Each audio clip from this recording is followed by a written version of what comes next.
Olá pessoal, boa noite. Vamos dar continuidade ao que nós estávamos falando a respeito da auriculoterapia e tem algumas coisas que eu queria compartilhar com vocês que eu achei muito interessante. Até uma coisa que foi colocada, uma foto que foi colocada no WhatsApp que mostrava aqui para gente como era uma orelha que apareceu aí para gente de uma paciente, de uma pessoa amiga, e que o pessoal fez alguns comentários interessantes, que é bom a gente poder começar também a avaliar essas situações. Então, alguns colocaram que a orelha estava edemaciada, outros colocaram, tá vermelha, tá com edema, tá assim e tal. E é interessante para a gente poder observar essa orelha aqui, nessa região toda aqui, ó, tá vendo aqui? Isso tudo aqui a gente chama de quê? De hélice. Aqui seria, aliás, o que nós chamamos de tubérculo de Darwin, aqui o ápice da orelha. Aqui a gente tem a antihélice, a cruz superior, a cruz inferior e aqui a fossa triangular. A gente pode observar que essa cruz superior aqui está muito aumentada, muito edemaciada. E que toda essa parte aqui da antihélice, né, até aqui, e da hélice, principalmente dessa parte aqui, um pouco anterior ao tubérculo auricular, um pouco anterior, essa parte aqui de início da hélice, indo até aqui depois do tubérculo de Darwin ou tubérculo auricular, ela está vermelha e, além de vermelha, ela está edemaciada. Tá? E é interessante para a gente observar isso, que uma das maneiras que nós temos para poder avaliar dentro da auriculoterapia é justamente essa parte da observação do pavilhão auricular. Então, quando nós vamos atender um paciente, obviamente que existe todo aquele processo de avaliação, que você vai perguntar ao paciente como é que ele está, o que gerou, o que não, quando começou aquela patologia, como é que foi, etc, etc e tal. Ponto. Mas tem um diagnóstico que nós fazemos através da observação do pavilhão auricular. A orelha tem um formato de um rim, por isso que nós falamos em medicina tradicional chinesa, que ela está intimamente ligada à questão da essência. E a formação da orelha mostra a sua constituição. Isso é extremamente interessante, mas eu vou dizer que o orelhudo vive muito. Né? Se ela é grande, né? E ela passa aqui, ó, na linha das sobrancelhas e aqui na linha da boca, uma orelhão grandona, isso significa que a constituição daquele paciente é boa. Se a orelha é pequenininha, significa uma constituição fraca. Então, o que a gente pode observar na orelha do paciente que vai nos dar uma impressão diagnóstica?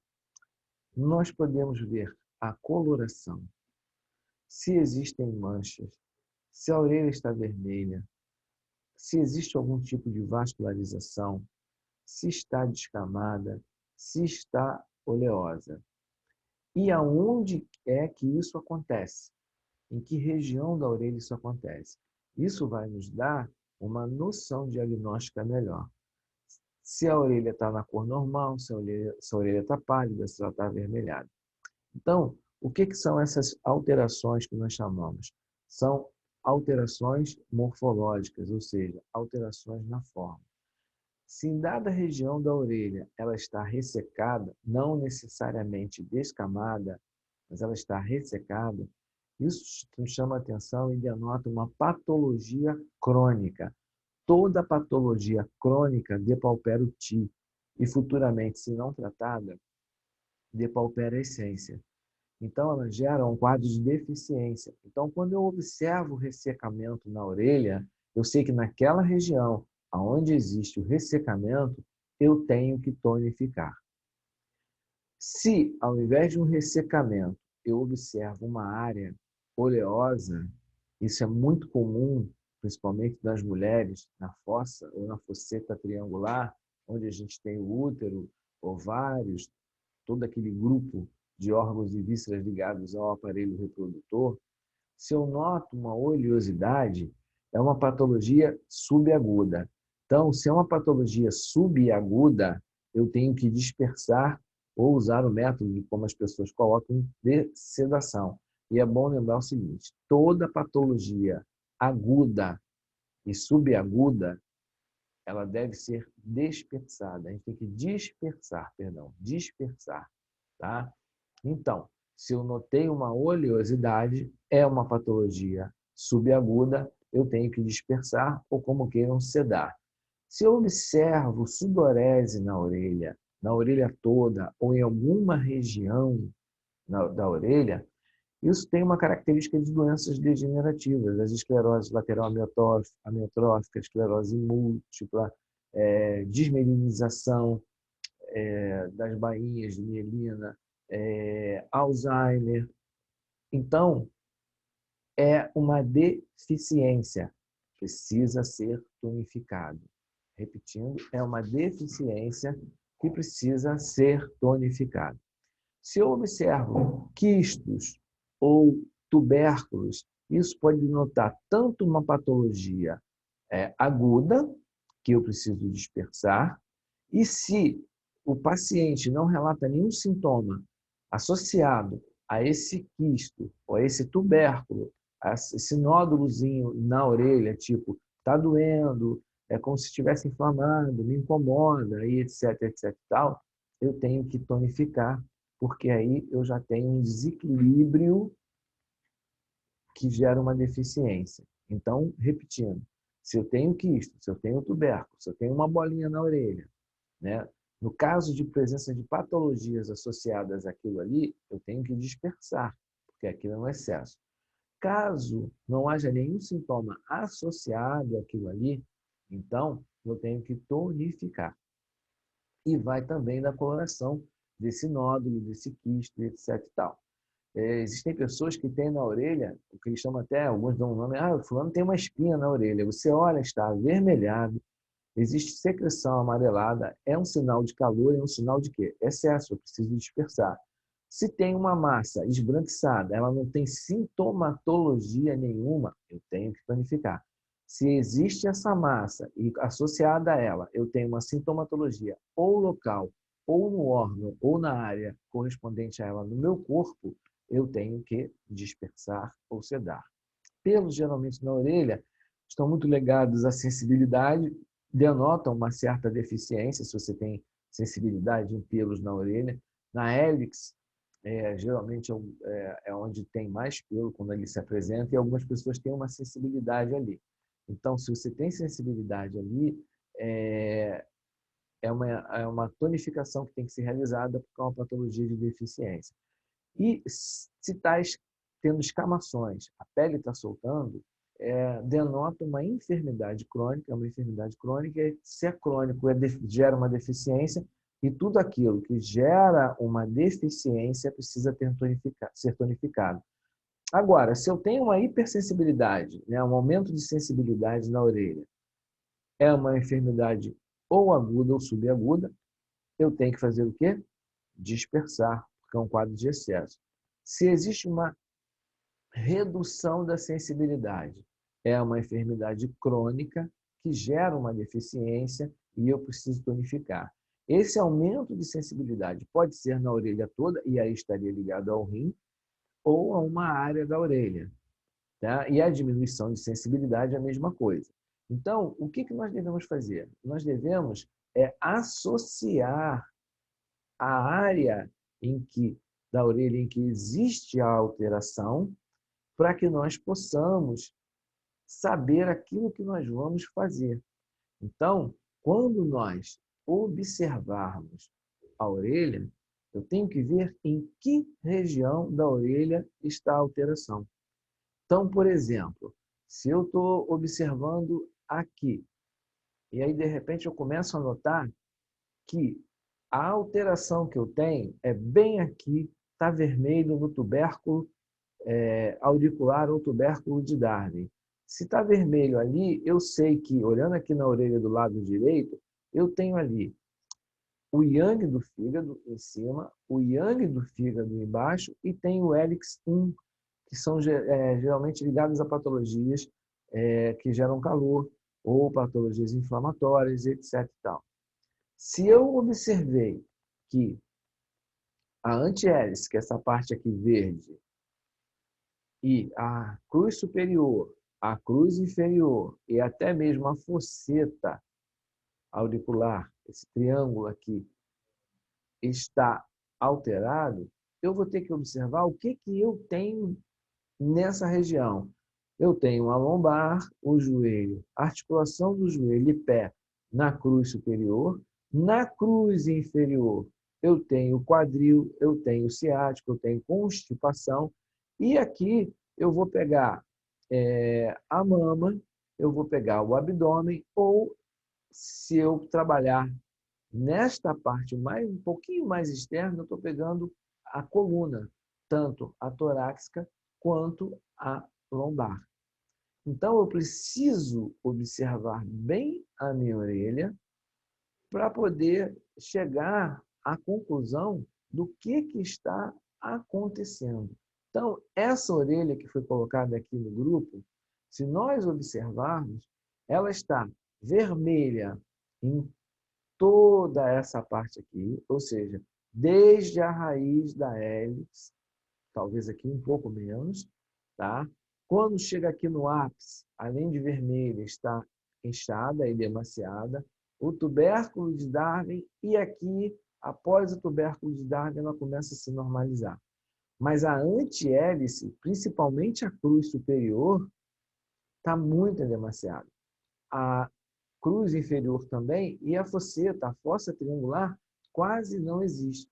Isso me dá a impressão do quê? De que existe um sinal de calor e umidade aonde? Se eu tenho aqui a lombar, dentro da escápula, eu tenho o pé, o quadril, o joelho, a articulação do joelho. Aqui eu tenho a lombar. Aqui, nessa região, eu tenho outras estruturas. Isso diz para mim que eu tenho um quadro de calor e umidade muito provavelmente no meu aquecedor inferior. Então, o que eu tenho que fazer? Eu tenho que procurar quais os órgãos, quais as vísceras que estão ligadas ao aquecedor inferior, que estão ligadas ali ao aquecedor inferior e começar a trabalhar esses órgãos, tirando deles o quê? O calor e a umidade. Qual órgão ou quais os órgãos eu posso trabalhar para retirar calor e umidade do aquecedor inferior? Olha aqui. A gente tem aqui, ó, o abdômen, a lombar, o joelho, o pé, o quadril, o ciático, o sacro, a bexiga na concha símbar, o rim. Ou seja, do estômago para cima, eu já estou trabalhando o aquecedor médio, quer dizer, se eu pegar do estômago até o ápice da orelha, essa região aqui, eu estou trabalhando o aquecedor médio e o aquecedor inferior. O que eu preciso fazer para poder trabalhar essa região e retirar esse quadro de calor e umidade dentro da auriculoterapia? Quais os órgãos e as vísceras que eu posso trabalhar para poder tirar esse quadro? E vamos lá, não vamos nos preocupar aqui se nós vamos usar semente de mostarda, semente de gergelim preto, se vamos usar coisa, se vamos usar cristal, se vamos usar o aço. Eu gostaria de saber de vocês quais os órgãos, quais as vísceras, quais as estruturas Eu não estou falando de acupuntura sistêmica, eu estou falando de auriculoterapia.